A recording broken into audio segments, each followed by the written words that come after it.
Well, I cannot resist. There is one question I really wanted to ask you. So your partnership with Sandy Munro. So you don't publish videos anymore. I think you stopped a couple of months ago. So how did all that start and why did it stop actually? Yeah, so, I started having Sandy on my channel way before he was like really popular. As a matter of fact, he still was kind of hated by the Tesla community because his original sort of climb to fame, even though maybe not positive fame at first, was when he tore down Model 3 and basically exposed how crappy of a build that was. But then he kind of changed. He did another one and said how wonderful it was. So I started having him more and more and more throughout the years. He became popular, opened his own channel, his business started doing well, and essentially I was having him on like pretty much every week, right? And I produced 2 videos a week.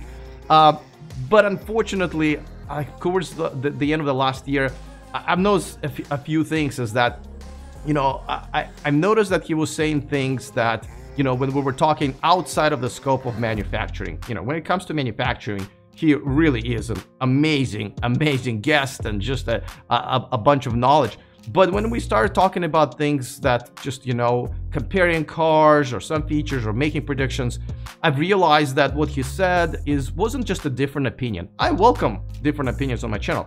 I always disagreed with Sandy at least 50% of things, right?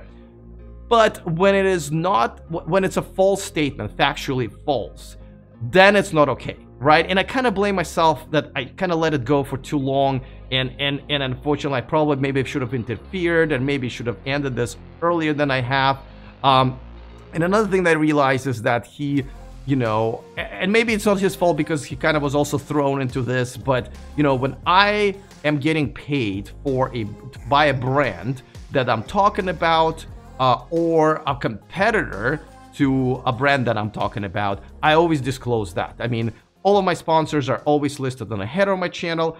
Each video that's sponsored has a visual representation of their logos. I verbally say it, and it's in the description of the video, and there's an explanation how sponsorship works, with my channel. So, I realized that he wasn't disclosing those things. There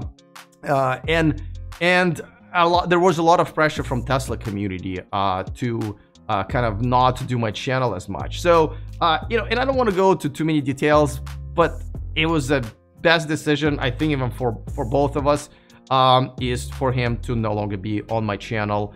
So this is by design. It's unfortunate, but, it is what it is.